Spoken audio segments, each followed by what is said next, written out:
A sword teaches more than skill. It teaches presence, focus, and how to handle the power of your mind. Every time I sit down to work on a project like this, that idea seems to echo through the room. It's not just about shaping wood, it's about shaping thought, attention, and awareness. And often in those quiet moments, I notice things about my mind and the minds of the people around me, things that reveal lessons far beyond my workshop.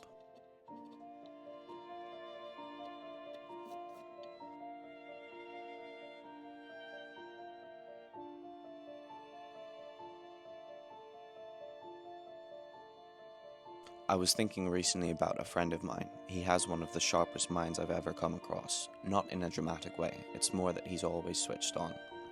He notices things other people walk past. He thinks fast. He understands situations before most people even realize there's a situation. It's honestly inspiring to be around. There's a kind of electricity to someone like that, someone who's operating at a higher frame rate than the rest of us.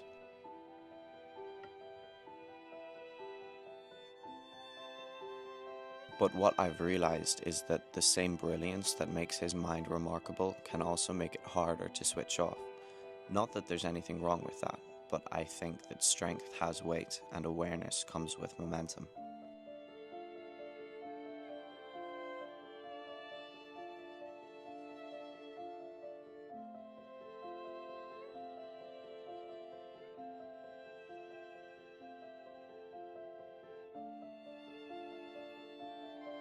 Sometimes looking from the outside, it seemed like he couldn't always slow his mind down when he wanted to, like it kept accelerating even when the road was supposed to be straight and calm.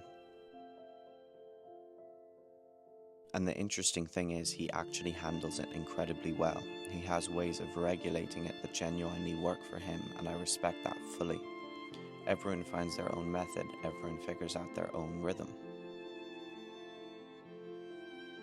But watching him, the way he navigates both the power of his mind and the weight of it, it made me realize something about my own.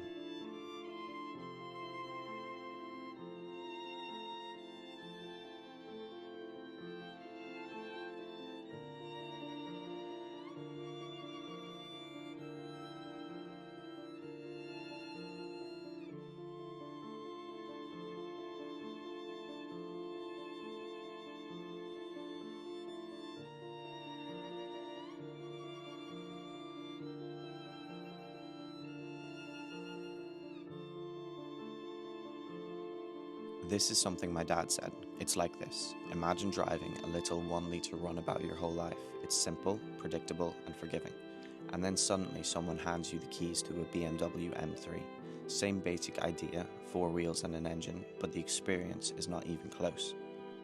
The M3 is sharper, faster, more responsive, and if you try drive it the same way you drove the little car, you're gonna end up in a ditch.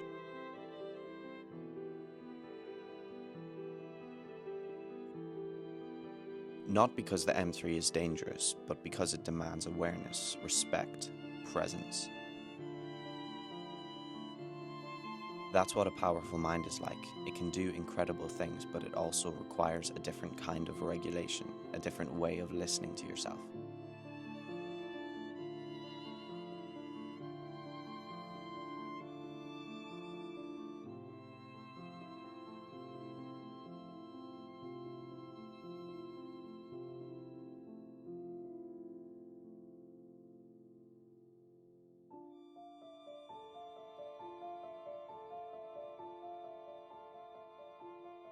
Watching my friend, seeing the way he handles his inner power, it kind of opened a door in my head.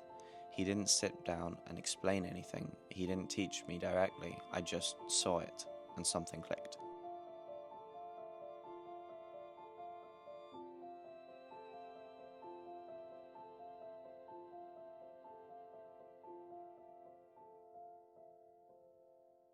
When I started this winged sword months ago, I didn't know it would turn into a story about the mind. I thought it was just another project.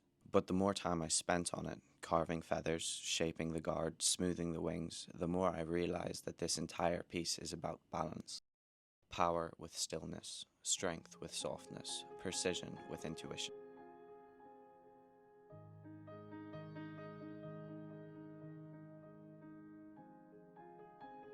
You can't rush a sword like this, even a wooden one. If you try force the design, it collapses. If your mind drifts too far ahead, the detail crumbles. In a way, this sword has been teaching me the same thing my friend did, that capability doesn't mean speed, it means presence.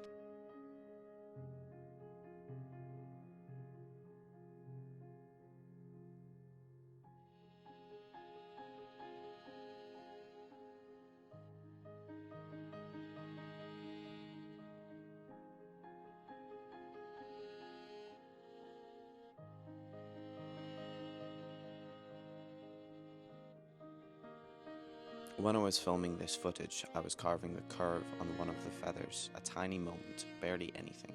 My mind wandered for half a second, just half a second, and that was the moment the chisel reminded me of the rule I already knew. Sharp things require focus. But the moment grounded me. It pulled me back into my body, back into the present, back into understanding that if I am becoming more switched on, I also have to become more aware. Not cautious, just awake.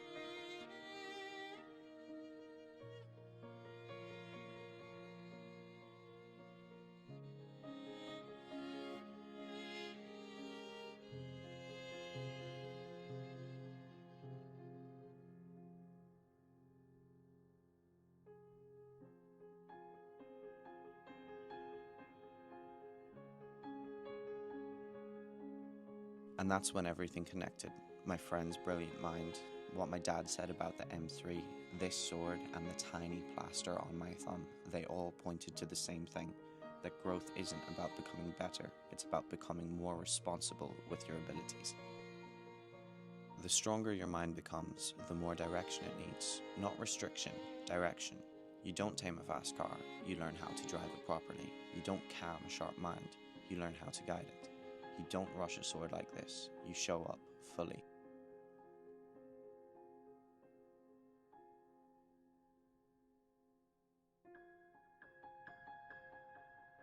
Every piece I make carries a bit of my energy, not in a mystical way, just the way that slow, deliberate work changes you. It asks for presence, it asks for attention, it asks for honesty with yourself. And the more present I become with the craft, the more present I become with the rest of my life. My friend showed me that. This sword reminded me of that, and that tiny plaster on my thumb proves it. So this is the winged sword, or the sword that took flight. I still need a name for it, so if you have any suggestions, please leave some in the comments. A project that turned into a lesson, a reminder that capability and awareness have to grow together. And maybe that's something worth sharing. Because I think a lot of us are walking around with more power inside us than we realize, and the moment we learn how to regulate it, guide it, and respect it, everything gets clearer. And it's funny timing. It's Black Friday week, a week where everything is about cost and discount. But this video has been about value. Value in your mind, in your presence, in the lessons life hands you. So in the spirit of that, I've added a Black Friday offer to the two swords currently on my website. Not to push them, but because if someone out there sees the value in them the way I saw the value in this lesson, then maybe it's the right amount. Thank you for watching. Take what resonates, leave what doesn't, and I'll see you in the next one.